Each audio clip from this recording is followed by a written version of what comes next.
So in she came, swept through my house like a tidal wave of pine sol, sneering at me all the while.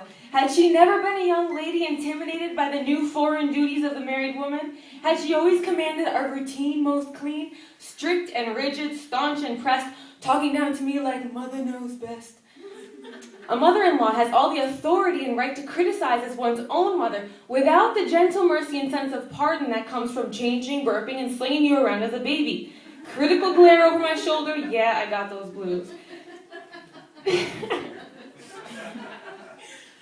Stiff favoring of her son and our differences. You love your grandchildren, they can do no wrong, but your sentiments toward the one who raised, reared, corrected, nurtured, and shaped them is quite the opposite. And you love your son, he can do no wrong, but your sentiments toward his most loyal companion and comfort is quite the opposite. Where lies the logic in all of this? Is it jealousy over the attention of your son? For I could never take your places in his heart. Trust me, as much as I try to duplicate your recipes, although he appreciates my gestures, he never hesitates to inform me that I haven't quite got it yet.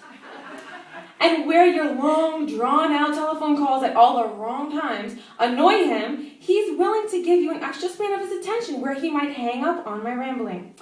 And should you ever need a hearty chunk of pocket change for some extravagant venture, he'd not think twice, where I have to scramble and scrape and for the expense of some new heels, followed by a torturous lecture where after I return the shoes and am forced by a guilt trip to open a savings account for our kids' college fund.